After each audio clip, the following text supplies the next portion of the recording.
Kryetari i BDI-s Ali Ahmeti këmbgul se partinë e ka reformuar dhe mburret për faktin sepse, siç thot, është partia e vetme në vend dhe rajon që ka bërë 80% ndryshime. Në emisionin Debat në Shenjë, Ahmeti tha se aktualisht BDI është më e fortë se kurrë.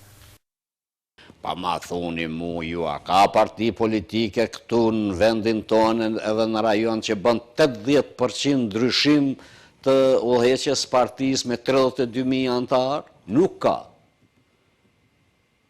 A një shoqat me organizu zgjedhje, një klubi futbolli me organizu zgjedhje, po bëhen rezil me zvete. E jo të drejtosh e të organizosh një parti e cila qerek shekulli ka drejtuar me shtetin. Po ka të bën veç Bashkimi Demokratik për Integrim. Kreu i BDI-s u ndal edhe te roli që partitë kanë në bashkëtesën e popujve.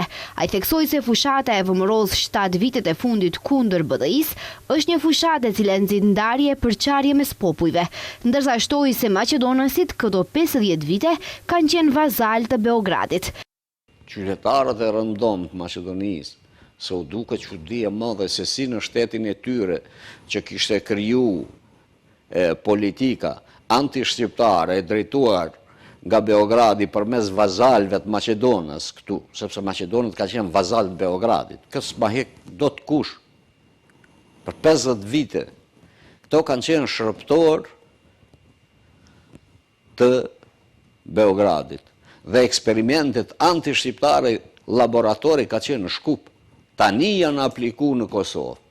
I pyetur për pjesëmarrjen e sekretarit gjeneral të VMRO-DVM-nes në kongresin e BDI-s, Ahmeti tha se në kongres kanë qenë të ftuar të gjitha partitë politike, ndërsa në pyetjen se cilat janë vijat e kuqe të BDI-s për të bashkëpunuar me VMRO-n, ai tha se sa u takon zgjedhjeve, janë të gatshëm në çdo kohë dhe kërkojnë zgjedhje.